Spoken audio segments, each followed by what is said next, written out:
I have a neighbour who occasionally looks at my drawings and says, "I could never do that." I try to convince her that she could with a few lessons and lots of practice.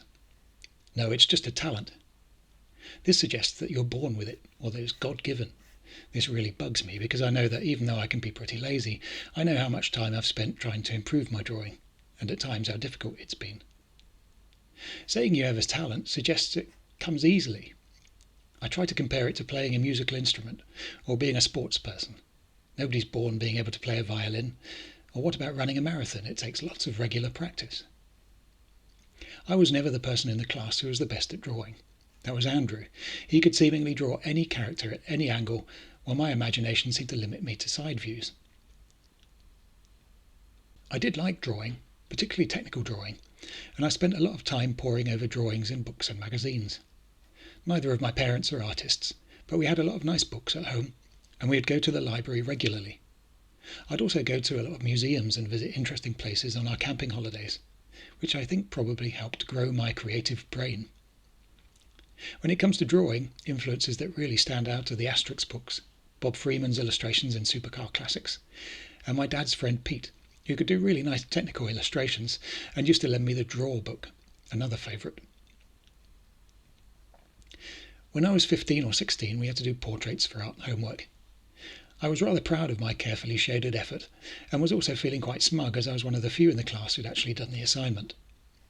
Instead of high praise, I was made an example of. It's not about careful shading. You need to really look. Lots of quick studies will teach you much more than one carefully rendered piece. Something like that. Anyway, I stomped home feeling very hard done by, and crossly redid the homework. This time doing lots of quick studies. And it clicked. No, I couldn't suddenly draw like Michelangelo, but I could start to see where I'd been drawing what I thought I knew, rather than what was really there, and how the quicker studies led to much faster improvement. An art foundation course really fed my new enthusiasm for drawing and opened my eyes to the many different disciplines available, and I never looked back. Although I learned a lot in my college years, nothing teaches you quite as fast as having to learn on the job, when people are paying you to deliver something professional on time.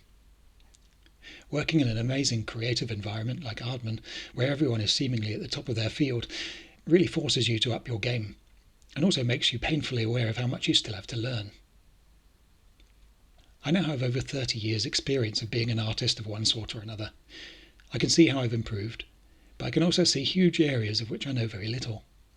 Colour theory, painting, portraits, caricature, designing environments, the list goes on and on. The more I learn, the more I realise how much more there is still to learn. Some days I make clumsy experiments with colour or caricature, but nobody sees those. Mostly people see the stuff I've spent years practising, and assume I've always been able to do it.